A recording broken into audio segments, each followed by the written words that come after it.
Ada sebuah hal yang menarik dari peristiwa tenggelamnya Fir'aun di Laut Merah yang terjadi berabad-abad silam. Selain kisahnya diabadikan di kitab suci umat Muslim dan Nasrani, sosok raja yang merupakan Ramses II ini menyimpan berbagai kisah sesudah tubuhnya ditemukan di dasar Laut Merah. Salah satunya adalah saat malaikat Jibril menjejali mulut Fir'aun dengan tanah. Kisah tenggelamnya Fir'aun juga membuat salah seorang profesor ternama Prancis memutuskan memeluk agama Islam setelah meneliti muminya yang telah diawetkan.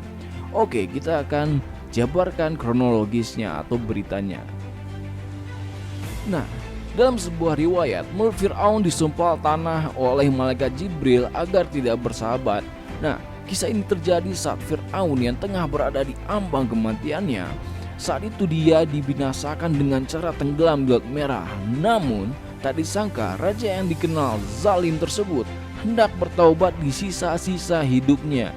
Ia hendak beriman dan menyembah Tuhan yang diimani oleh Bani Israel, yaitu Allah.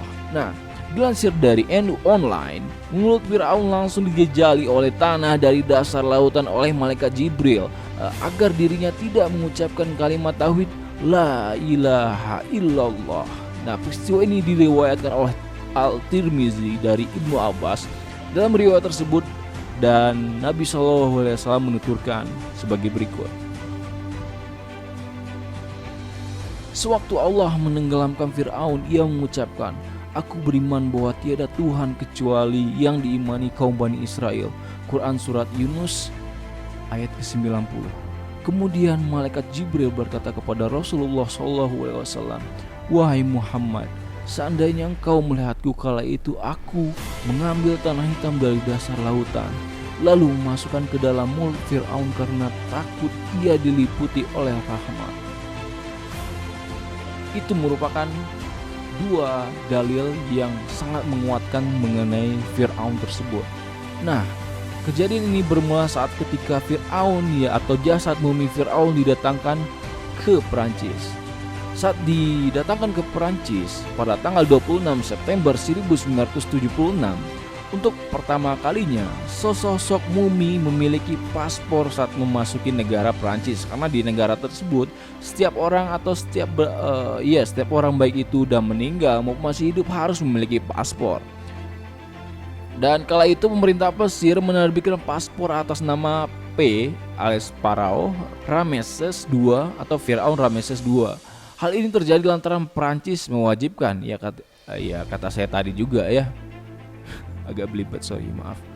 Dan kunjungan sang Firaun ke Prancis sendiri untuk melakukan perawatan pada tubuhnya terkait infeksi jamur yang merusak jasadnya.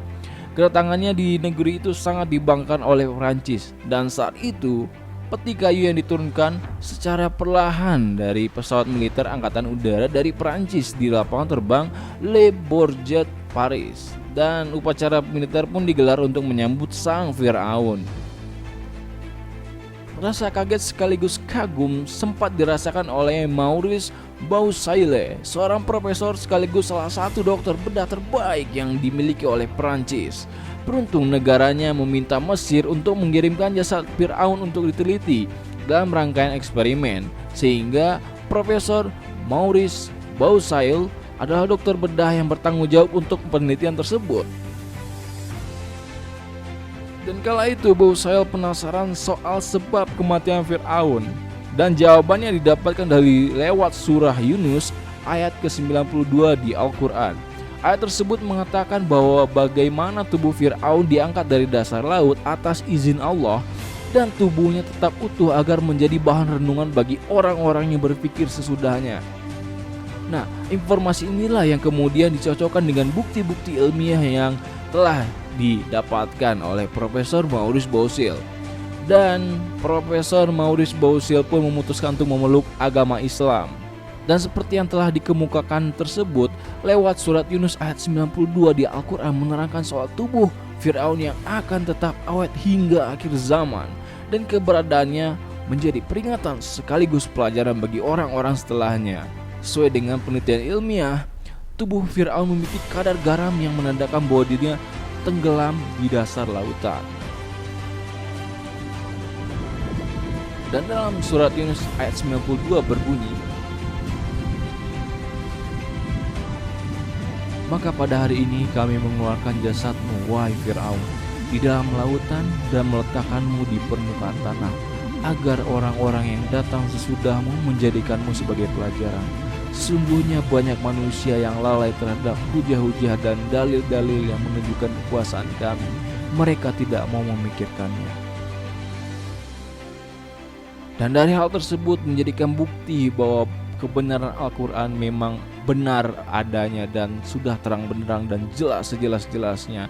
Sehingga profesor dari Perancis ini memutuskan untuk memeluk agama Islam karena kesamaan antara ilmu sains dan ilmu agama.